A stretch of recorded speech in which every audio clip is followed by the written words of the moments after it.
Well, hello and welcome to another Wednesday conversation. Today we're talking about why is it so hard for you to choose yourself and why that gets harder as we get older. You know, I have a couple of questions for you. One, if you are if you're the type of person who makes a to-do list, is your name on that list? Or do you, when you wake up in the morning, think about the priorities for the day? Are you one of the priorities? Probably not. I talk to too many women who say that in the day to day, week to week, that their needs and desires don't pop up.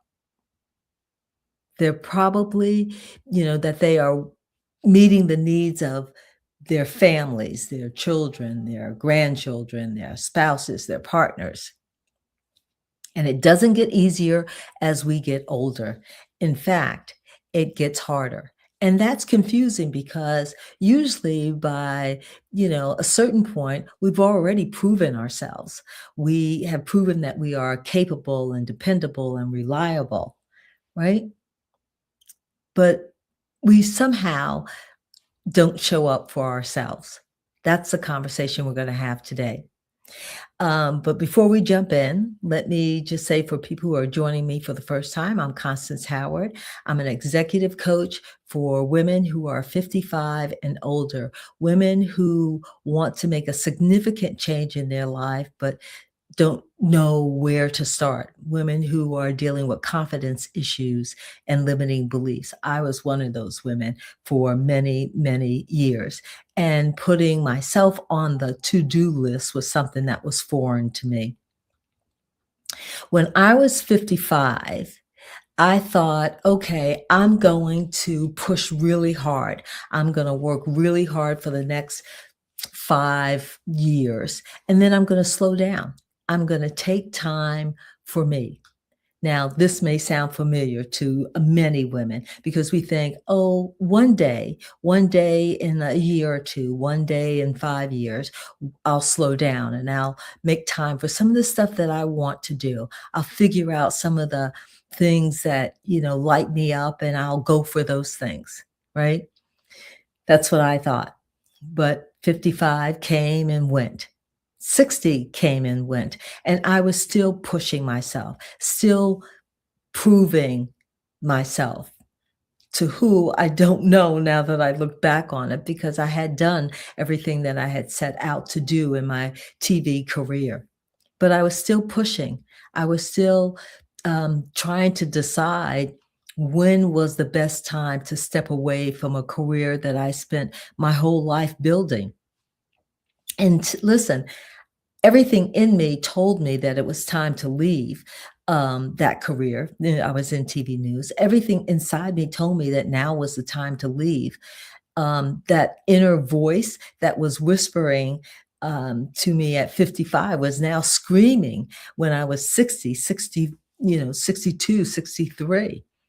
But I couldn't come to grips with one question, which was, what would you do? What would you do now? Who are you? Right? Those are the questions that scared me back into, working longer, working harder, even though I wanted to step away, even though it was time to step away. And I know a lot of women who are in that position. You want to try something new. You're not quite sure what that new is.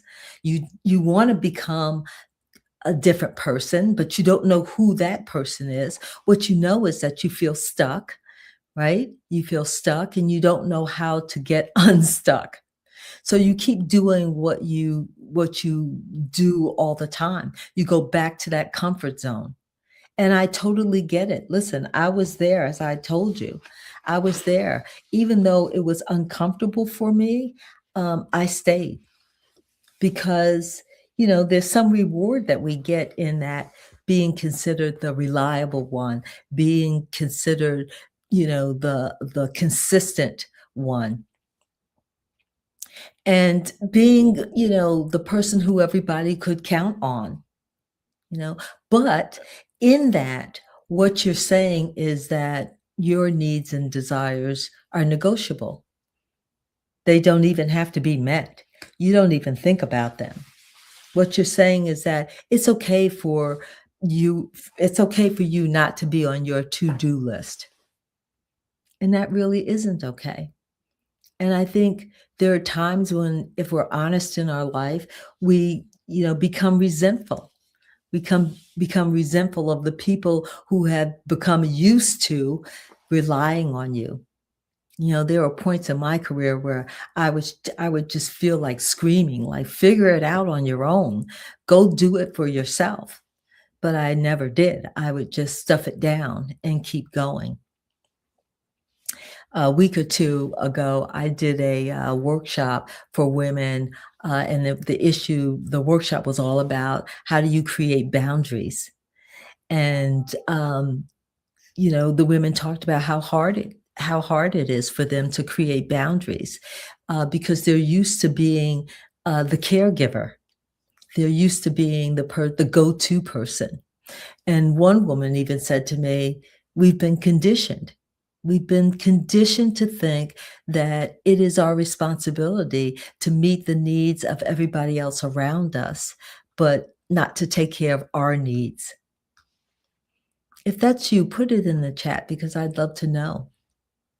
Because the truth of the matter is, your needs are just as important as the needs of those around you. And when you start putting yourself on your to-do list or making yourself a priority, it isn't that you're becoming selfish. There's no need to feel guilty about taking care of yourself first. You know that saying, you can't pour from an empty cup. And it's so true for many women. We are really running on fumes, but yet we keep going because we have this misguided idea that we need to be superwomen, and that's not true. So, for the women I talked to in this seminar, as I said, they felt guilty putting themselves first or setting boundaries. But there's nothing wrong with you acknowledging your needs and desires. It's just unfamiliar. You're not used to doing it. And that's why you feel guilty. That's why you feel like this is a selfish thing to do because you haven't done it before. You are out of your comfort zone. But I want to tell you that before you run back to your comfort zone, take a minute. Take a minute to think about what it is you want in this season of your life. What is that yearning inside you? What are you stuffing down? What are you ignoring that you should take a moment to think about? You should be on your to-do list. You should be a priority. And that doesn't mean that you are abandoning those that you love. That doesn't mean that you're not concerned about those around you, your colleagues. It doesn't mean that. It means that you are finally taking time for yourself, and it's okay. You are no longer abandoning yourself. There comes a time when you have to become the priority in your life. You don't have anything more to prove. You don't have anything more to give, right? I'm sure a lot of you feel that way. So if you find yourself in that situation, if you are at the point where you want to choose yourself, it's time for you to choose yourself, but you're struggling with that. I want you to take baby steps. One, change your mindset around that. Realize that you are not, as I said, abandoning those who love you or those who need you. That's not what you're doing.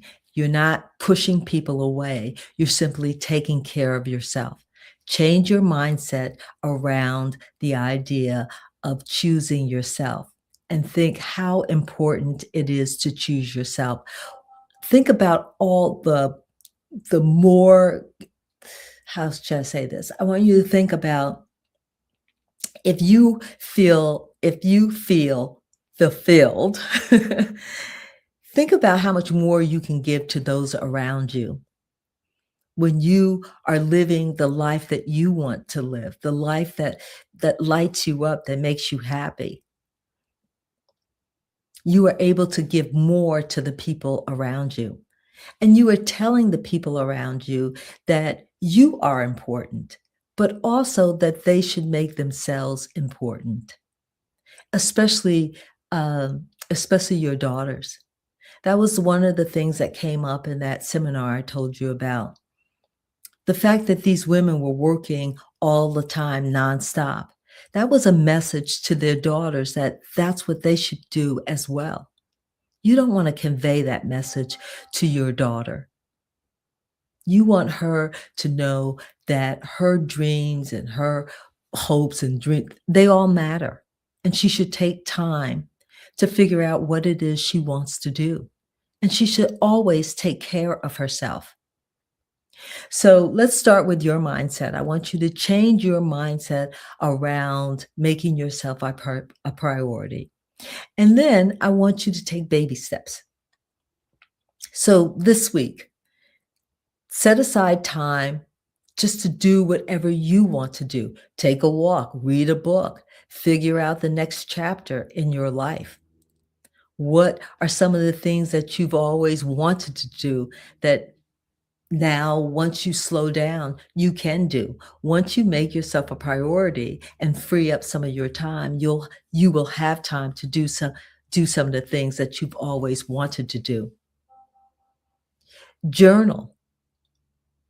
Journal about the next season of your life. So once you start taking these baby steps of changing your mindset around choosing yourself and giving yourself an opportunity to do whatever you want, to dream and to become whoever you want, then they take the first step. Carve out a half hour, 45 minutes. Carve out a day. Carve out as much time as you need to start feeling comfortable with making yourself a priority. This whole idea of choosing yourself, it's one of the foundations that will build your confidence. When you know who you are and what you want and where you're going and the person you want to become in the next season of your life, you move more confidently. And you're not asking or looking around for approval or for validation. Including yourself in your daily equation is not selfish. It's self-protection and it's self-leadership. Because only you can decide what is important to you. And only you can decide to start making yourself a priority. If this conversation has resonated with you, I want you to put your thoughts in the comments below because I would love to follow up with you. Let me know what you're thinking. Let me know what you're struggling with because I can build an episode around that issue. And while you're down there, please hit the subscribe and the like button so you'll be notified when any new episodes are posted. I appreciate your support and I thank you for joining me today, and I'll see you next week.